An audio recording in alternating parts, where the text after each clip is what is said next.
long time ago. Do you want my phone? Yeah, maybe. Thanks. So thank you so much for the opportunity to say a few words tonight, and maybe I'll, in a sense, pick up from where Lord Newby left off, because I want to talk a little bit more about what this People's Vote is and what it isn't. And what it isn't is a rerun of the question that was asked before.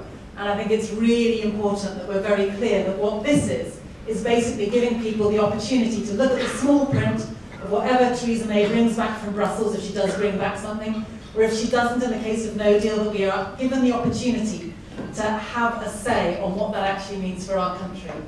And essentially this is because so much new information has become available since we first voted 2 years ago. So many lies were told, frankly. So much new information has come to light in terms of the impact, for example, on Northern Ireland. No one, during the first referendum 2 years ago, no one was really talking then about the impact of a hard border in Ireland, what that could do in terms of reigniting the tensions in that country. And you know, the way in which, frankly, the Conservatives seem to be so entirely complacent about that prospect, I think is very frightening. We've disproved comprehensively any idea that Turkey is about to join the EU in any time soon. The £350 million for the NHS has been shown to be a complete myth. To the contrary, we're actually losing nurses and losing funding from the NHS as a result of Brexit. So lots of new information has become available, and I think it's only right that we have a say on whether we think that the thing that's being offered to us 2 years later is the same as what people thought they were voting for 2 years ago.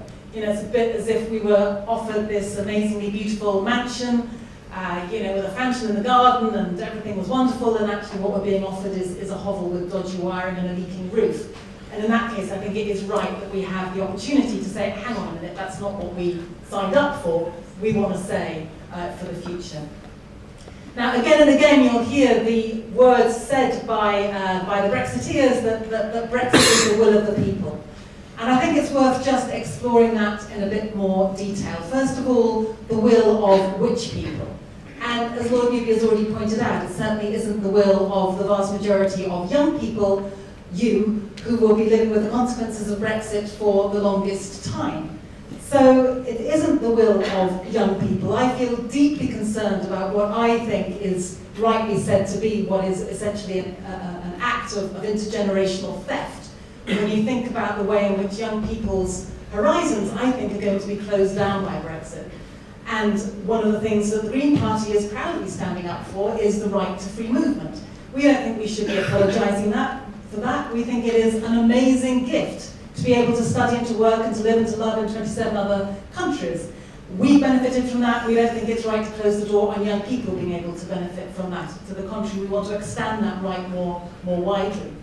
So this is, we think, an act of theft against young people. Young people deserve to have their say, your say, and a people's vote is one way of making that happen. And I think as well we need to challenge the idea when people talk to us about the will of the people. This idea that the will of the people is somehow a static, unchanging thing that was measured on the 23rd of June 2016 and is unchanging in the light of ever increasingly new information. In no other walk of life would you be told to make that decision and never change your mind again. You know, it'd be a bit like saying if you voted one way in the past for one political party, you can never change your mind when you see what a hash of it that they make. You know, that would be a pretty preposterous proposal. So let's challenge that idea that the will of the people is a static thing that does not change in the light of new information. But thinking back to what was said in the introduction, about pale and stale, because although that's, you know, it's a bit of a throwaway remark, actually I think there is something important to be said about the Remain campaign, and I think there's still a bit of time, hopefully, to change the face of this campaign, because I think the Remain campaign was, frankly, pretty rubbish. I mean, to front it with the Prime Minister and the Chancellor, knowing that when people are given the opportunity to give what they perceive to be the establishment a kicking, they will do that, then it's not terribly surprising that that is exactly what they did. I think Russell Brand had it absolutely right when he said essentially Brexit was a big red light flashing, saying fuck the establishment, and people unsurprisingly pressed said red button. Of course they did, why wouldn't they?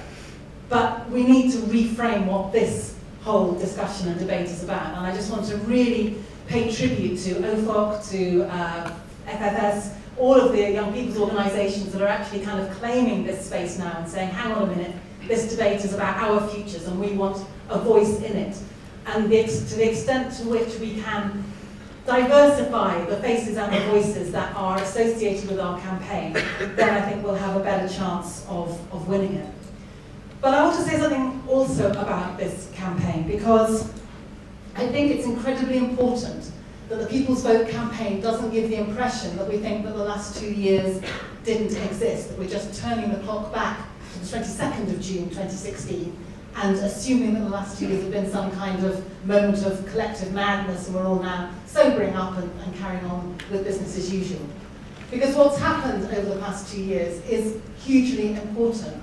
And I think for many people who voted leave, not all by all means, but many people who voted leave had extremely legitimate reasons for saying loudly and clearly that the current political and economic settlement is not working. That social contract between the government and the people is not working. You know, people use that phrase that people have been left behind. I don't much like the phrase left behind because it makes it sound like it was accidental.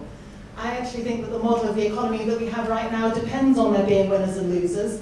And the losers are people who genuinely thought their lives couldn't get much worse. And so when presented with an opportunity to vote for change, they did it. And that's not a stupid thing to do, that's a very sensible thing to do in one sense. The tragedy is, I guess, as far as I see it, is that, you know, that sense that things could not get any worse, I think is tragically wrong. I think if Brexit happens, then the lives of those people will get even worse, because we've heard again from Lord Newby the government statistics and statistics from all over the place that is telling us that Brexit will make everyone poorer. It will make people poorer, but you can bet it will make those who have least have even less. You know, so Jacob Rees-Mogg can move his investment company out of the UK and to the Republic of Ireland to try to, you know, make the most of a Brexit that might happen. And Boris Johnson can no doubt enjoy the complete chaos that Brexit would bring because he's not going to be personally hurt by it. But lots of other people will be personally hurt by it. And so that leads me to the point really that when we're talking to people who voted leave, then I think we need to recognise that many of them had very legitimate reasons for feeling that the current system is not working, and it is not. And therefore, alongside our campaigning for a people's vote, I think it's vital that we campaign for some changes to the domestic settlement in the UK. And there have been a number of proposals being put forward about what that might look like, a massive devolution of power and finances for a start-off between North and South, because we are at least two countries in this country in the sense that the areas in the North are basically suffering so much more from the economic situation that we face today. And I want to give a plug to Andrew's marvellous book over here. Here we are.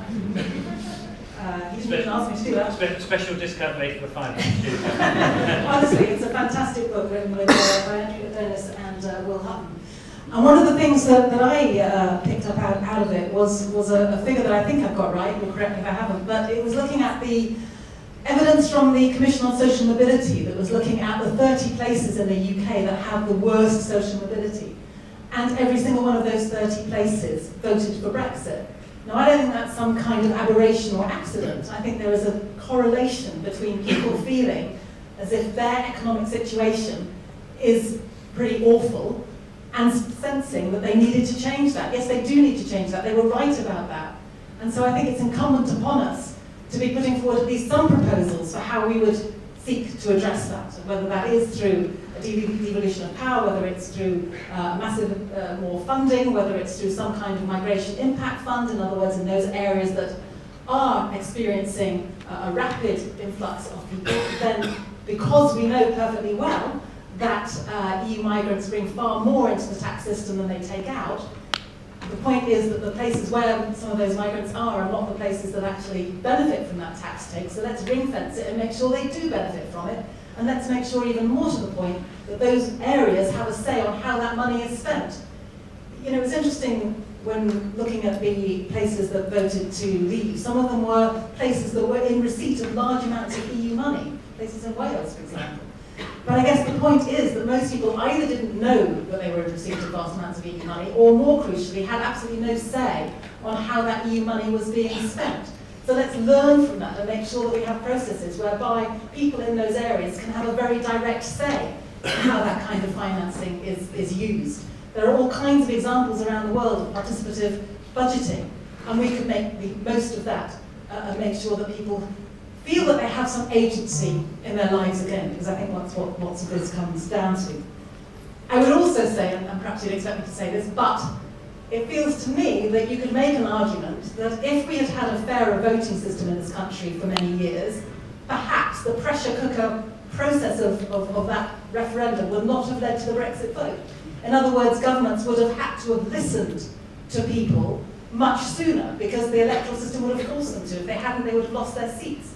Under a fairer voting system, there is a much clearer set of messaging between what the constituents want and what the MPs hear. And we need to have electoral reform if we're going to be serious about mending this country after the crisis of Brexit. And on that note, I hope very much that we can persuade Labour under Jeremy Corbyn to move in this direction. I really don't see how you can be for the many and not the few if you're basically denying the many a voice through the electoral system. So I hope very much that he will be persuaded to embrace a fairer voting system. So in conclusion then, democracy didn't end on the 23rd of July 2016. We need to reinvigorate democracy, which is what this people's vote is about. And I look forward to exploring with you in our discussion now about how we can do that even more effectively.